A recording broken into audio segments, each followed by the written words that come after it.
gentlemen, here's Johnny. For 30 years, Johnny Carson wasn't just hosting TV, he was America's nightcap, the final voice people heard before they knocked out for the night. Behind that calm Midwest smile and razor-sharp timing was a real comedy mastermind, someone who understood something today's hosts clearly missed. Real comedy isn't something you can plan step by step. It hits out of nowhere when things fall apart. While modern hosts chase viral moments with scripted setups, Carson made magic in real time, turning chaos into something unforgettable. That raised eyebrow after a weird silence, that quick comeback right when everything started falling apart, and the guts to just let the chaos play out without stepping in. If he does as well as he's done in his other shows, he will die on medical side. That's what made it hit different. Tonight, we're looking back at those raw, unscripted moments of comedy gold that turned The Tonight Show into more than just talk. It became a full masterclass in finding laughs when everything goes off track. These moments were sharp, perfectly timed, and felt real in a way you can't fake. No writer's room could build this kind of magic. It took someone who understood that TV shines brightest when real life crashes into the plan. Good, we got a good show, and you make up, really. And I've said this before, I don't like to talk about audiences that were here last night. April 27th, 1965. The guest was actor Ed Ames from the hit show Daniel Boone. What started simple took a wild turn, as Ames, who played the Native American character Mingo, stepped out to show off his tomahawk throwing skills. The crew rolled out this big wooden cowboy target. Simple setup, nothing crazy at first. Carson stepped back, giving Ames the spotlight, letting him do his thing. Ames locked in, took his time, pulled back, and launched that tomahawk straight through the air. It hit with a solid thunk, but not just anywhere. It landed right between the wooden figure's legs, almost too perfect, like it was planned for 100 takes. The crowd froze for a split second, then boom. Throwing briefly, and we had a target set up, outline of a cowboy, let go of the tomahawk and zonk right in the very embarrassing region. Gasps turned into laughter, and that laughter kept building louder and louder. The camera caught Carson's face as it all clicked in real time, and instead of jumping in, he just let it ride, letting the moment grow bigger and bigger.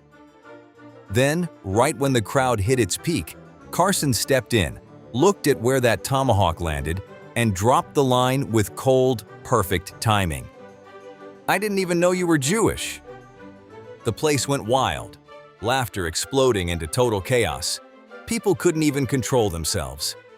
Ed Ames completely lost it, bending over laughing, while even Carson, who almost never cracked, struggled to keep that straight face together. Nothing about that moment was planned. The throw wasn't meant to land there, and that line, not written, not rehearsed, just pure instinct hitting at the perfect second. That's what real comedic skill looks like at its peak. They tried to move the show along, but it was a wrap. Every time Carson walked near that target to pull out the tomahawk, the crowd would explode all over again. It got so out of control that he finally just left it there, sneaking glances at it during the interview, and every single look set the audience off again. I didn't even know you were Jewish. At first, NBC executives were nervous about how risky it all looked and sounded, but instead of complaints, calls came flooding in from viewers saying it was the hardest they'd laughed in years. That moment didn't fade. It stuck around for decades, replayed again and again, turning into a legendary clip that still hits even for people who never watched Carson live. It wasn't just funny, it showed exactly what made Carson different. That sharp instinct to land the perfect line right when things go off script. If the tomahawk moment proved how fast his wit was, the next one showed something even crazier. The night he completely lost control on live TV. Sage, seer, soothsayer, and former joke writer for Ronald Reagan, Karnak the Magnificent. Turban locked in place, cape hanging off his shoulders, Johnny Carson stepped into character as Karnak the Magnificent. this mysterious figure who claimed he could read answers from sealed envelopes like it was nothing. The bit had a tight formula, smooth and controlled every time. Carrick would press the envelope to his forehead, say the answer first, then open it up and reveal the question that somehow matched. Linen closet. A linen closet. What do gay Irish guys come out of? The whole joke came from that weird, unexpected connection between the two. Simple setup, but it always hit. Then came one night in 1974. Carrick stayed serious, holding the envelope to his forehead and declaring "Chiz Boomba," like it meant something deep. He ripped it open, pulled out the card, and read the question out loud. Describe the sound made when a sheep explodes. What happened next was something Tonight Show fans almost never saw. Johnny Carson, the king of staying cool, completely breaking down on live TV. It started small, just a quick chuckle, but that control slipped fast. Sis boom ba. Sis boomba. Describe the sound made when a sheep explodes. Turning into full-on, unstoppable laughter. He tried to push forward, reaching for the next envelope, but he couldn't even get the words out. And then Ed McMahon's loud, booming laugh kicked in, making everything spiral even worse. Carson folded over onto his desk, shoulders shaking hard, totally losing it. When he finally looked up, tears were running down his face, and the crowd wasn't just laughing at the joke anymore, they were losing it, watching him fall apart in real time. "I'm sorry," he gasped, still trying to pull himself together. "I don't know why that struck me as so funny." He grabbed another envelope, trying to reset, but the second he looked at McMahon again, it was over. Another wave of laughter hit him. It dragged on for nearly 2 full minutes, which on live TV felt endless, before he could finally get back on track. Even after he got it together, those little aftershock laughs kept sneaking in, breaking up his next lines and throwing off his rhythm again and again. For viewers used to Carson being smooth and in control, this moment hit different. It showed a side of him people didn't usually see, not the polished host, but a real person who could get caught off guard and lose it just like anyone else. That's what made it stick. It pulled back the curtain and showed who he really was behind all that calm confidence. Years later, comedy writers still break this moment down, trying to figure out why that joke hit so hard. That mix of a playful chant with something so absurd created a wild contrast no one saw coming. Uneasy, happy, dog, grumpy, bashful, Dopey. dopey, and sleepy. But the real reason it became legendary wasn't just the joke itself. What made that moment unforgettable wasn't just the joke. It was seeing Johnny Carson, the king of control, completely give in to pure, uncontrollable laughter. But while the Carrick breakdown showed him getting hit by comedy that worked too well, some of his best moments came from the total opposite when the jokes completely flopped. The Tonight Show monologue, usually 8 to 10 minutes of fresh jokes straight to camera, kicked off every single show for decades. And unlike today's polished, over-tested material, Carson stepped out there with real risk every night. Jokes missed, sometimes badly, and when they did, that's when things actually got interesting. Carson didn't run from the silence after a bad joke, he leaned right into it. He'd pause, lock eyes with the camera, and drop a line like, "How many of you actually liked that joke? Let's see, show of hands." Then the camera would catch one person slowly raising their hand, and suddenly the room would explode with laughter way bigger than the joke ever could have gotten. He turned failure into something real, making the audience part of the moment instead of pretending it didn't happen. And on nights when joke after joke didn't land, he'd switch it up completely, sliding into that soft shoe routine, shuffling across the stage with over-the-top moves, humming to himself, turning a rough set into something people couldn't stop watching. This silent way of owning a joke bombing became so popular that the audience actually started rooting for it to happen. Sometimes they'd even cheer when a joke failed, just hoping it would lead to that soft shoe routine kicking in. Getting comfortable. Well, I can't sit here the rest. I can't sit and talk to people with an animal on my head. "These are the jokes, folks," he'd say after a really bad miss, brushing it off like it was all part of the act. They can't all be winners. And when a political joke didn't land, he'd turn to Ed McMahon with that fake frustration and say, "The country's divided, Ed," turning an awkward moment into something everyone could laugh at and relate to. But his most iconic save came when a joke crashed hard. "I'm show business, folks. I'll be here till Thursday. Try the veal." That line hit every time, flipping failure into a bigger laugh. It showed he wasn't some untouchable TV figure. He was in the trenches, taking risks like any real comedian and owning every second of it. Those failed monologue jokes showed something real about why people connected with Carson. He wasn't afraid to look human and call out his own misses right away. Instead of forcing confidence and pretending everything worked, he leaned into it, turning awkward moments into something honest on live TV. In his later years, those recovery moments became so loved that writers even started sneaking in jokes meant to fail, just to see how he'd flip it around. The twist? Carson didn't know which ones were set up, so every reaction stayed completely real. After one huge bomb in 1987, he stopped, set his cards down, walked to the edge of the stage, and spoke straight to the audience like he was letting them in on a secret. "You know, for what they're paying me, you'd think they could hire someone to write decent jokes." The place erupted, turning a total miss into a standing ovation that hit even harder than any perfect punchline. Carson's talent for turning total comedy disasters into gold showed exactly how he saw the game. Real moments always beat perfect ones. He knew people didn't connect with something polished and fake. They connected with reactions that felt real, even if things went sideways. That's something a lot of today's tightly controlled hosts just don't tap into the same way. But while he could carry a moment on his own, some of the wildest highlights came when he gave up control completely and let himself become the joke. That takes confidence, real confidence, especially for someone at the very top.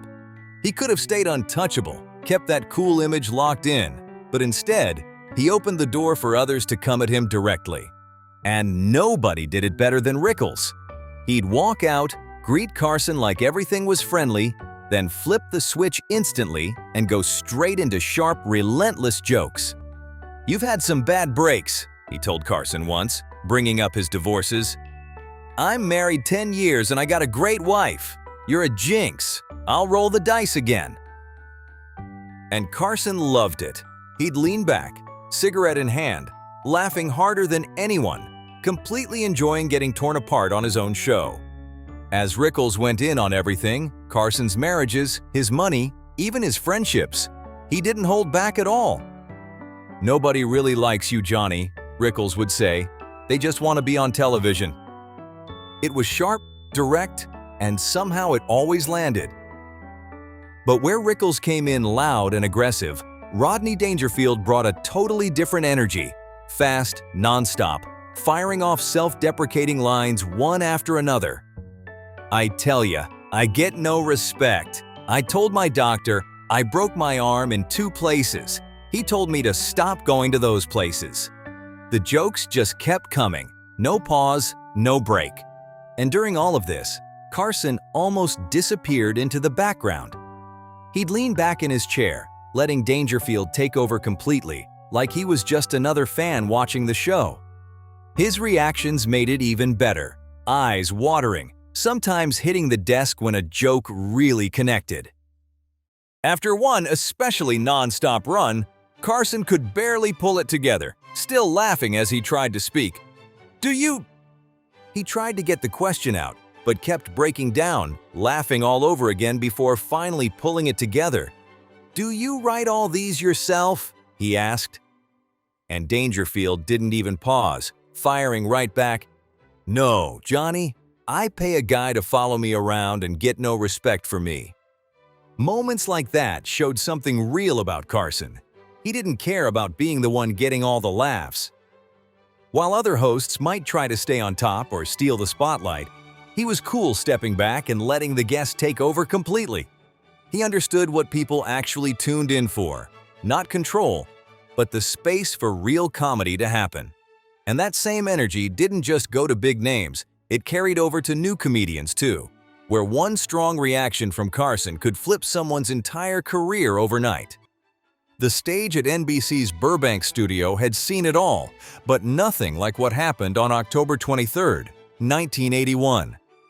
That night, a completely unknown Robin Williams stepped out and changed everything in seconds.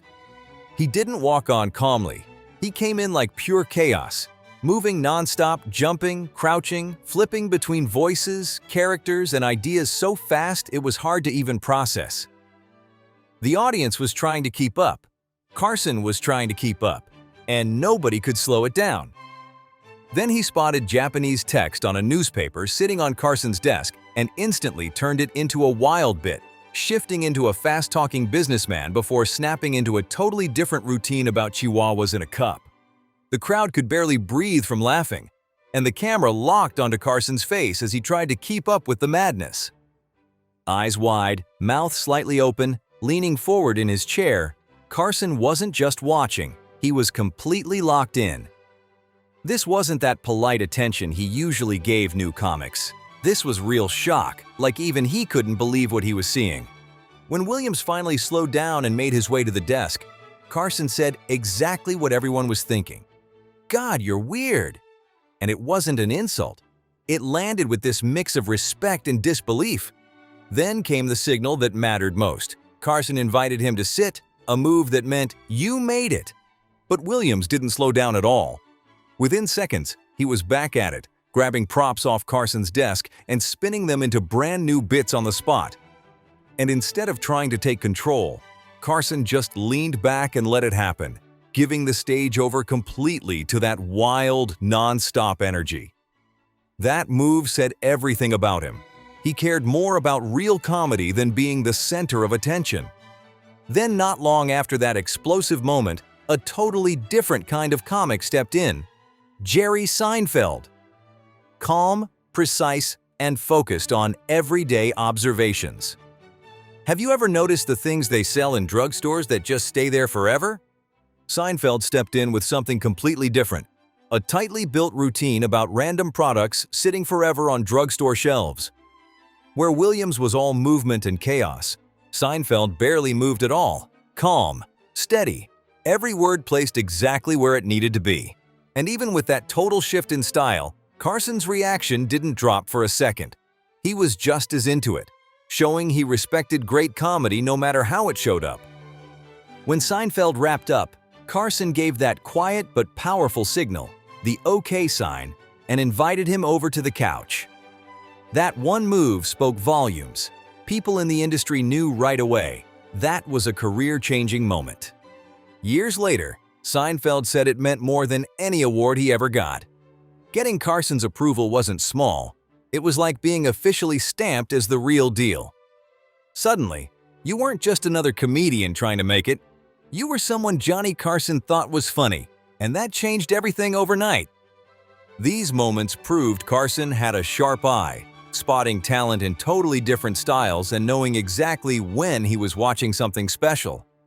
While those human moments made the show unforgettable, some of the wildest comedy came from something no one could control: the animal segments. "And we'll be right back after this message," Carson said smoothly, sending the show to commercial. But the second that red camera light shut off, everything flipped into chaos behind the scenes. A young orangutan, who had been sitting calmly next to animal expert Joanne Emery, suddenly locked onto Carson's silver hair like it was the perfect place to climb. In seconds, those tiny hands grabbed on tight, turning his perfectly styled hair into a jungle gym. "We're back in 30 seconds!" the floor director shouted. The crew froze, unsure what to do. But Carson didn't panic, didn't try to shake it off. He just shifted slightly in his seat, like this was all part of the plan. "Just leave him," Carson said, while the makeup team hovered, clearly stressed. "Let's see what happens." That right there was the difference. Most hosts would have stopped everything, reset the moment, and played it safe. But Carson leaned into the madness, knowing the unexpected was always funnier than anything you could script. That orangutan moment wasn't a one-time thing. Carson had a whole history of wild animal encounters that kept things unpredictable. On another night, Embry brought out an elephant, and things got real uncomfortable, real fast. Brought out an elephant, and things got real uncomfortable, real fast. During the interview, while Carson was trying to keep it professional and ask questions, the elephant started leaning into him with its full weight. "As you can see," Carson said, barely holding it together while getting slowly crushed, "elephants form very strong attachments. Maybe a little too strong here." The crowd was losing it as he tried to stay in host mode while getting pinned in place. And instead of calling for help or stopping the segment, he turned it into part of the act. He leaned into the situation, making it physical, almost like an old-school comedy routine straight out of Chaplin or Keaton. Not every animal moment stayed this calm either. But that was the point. Carson didn't protect his image. He was willing to look ridiculous if it meant getting a real laugh.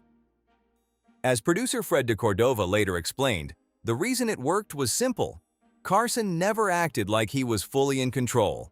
While most hosts try to stay polished no matter what, he let the chaos happen, and that's what made it unforgettable. Johnny was secure enough to let millions of people watch him get completely outmatched by a monkey, or even an elephant. And that's exactly why it worked. That kind of vulnerability hit different. People saw someone real, not just a polished TV figure. And that same instinct carried into everything he did, especially when things got awkward with guests. Late in his run, he had one interview with a celebrity who kept dodging questions, sticking to stiff, rehearsed answers that weren't going anywhere. After a few minutes of that back and forth, the guest dropped a claim about their personal life that sounded way over the top. Carson didn't interrupt, didn't argue, didn't even say a word. Instead, he slowly turned and looked straight into camera 3, locking in with that calm, deadpan stare. One eyebrow lifted just slightly, and he held it. 1 second, 2 seconds, 3 full seconds that felt way longer on live TV. The audience lost it instantly. They knew that look. That was the signal, the silent message that said everything without saying anything. No explanation needed. After decades on air, people at home got it right away. It created this shared moment, like everyone was in on the same reaction, watching the same unbelievable situation unfold together. There was that quick little tie adjustment. Looked simple, but it told you everything you needed to know. It was his quiet signal that something just got awkward, like a poker tell he wanted you to catch. No words, no explanation, just a subtle move that pulled the audience right into the moment with him. And when things got slightly off, Carson had another move ready. He'd start tapping his pencil fast against the desk. That steady rhythm paired with a small smirk said it all. It called out the awkwardness without making it worse, flipping it into something funny everyone could share. Sometimes, after a strange or uncomfortable moment with a guest, he'd go for that exaggerated sip of water. It looked simple, but it bought him time, eased the tension, and turned silence into part of the joke. These weren't just random habits. They were sharp, intentional moves. Carson could say everything with barely anything. Skepticism, disbelief, confusion, all with the smallest shift in his face. Over years of doing this night after night, those tiny reactions became powerful comedy tools. As Jerry Seinfeld once put it, Johnny's face was more expressive than most comedians' entire routines. And it showed. He could get bigger laughs with one raised eyebrow than others could with a full set. And it didn't stop at his face. When something really shocked him, he'd do that smooth desk slide, pushing himself back while keeping that same calm expression locked in. And for the wildest moments, he'd hit a subtle spit take, not over the top, just enough to land perfectly. That control made it even funnier, because he never had to overdo it to get the reaction. These nonverbal moves built a connection with viewers that went way beyond the usual host and audience setup. After years of watching Carson, people felt like they could read him without a single word, like they weren't just watching a show, but reacting alongside someone they already understood.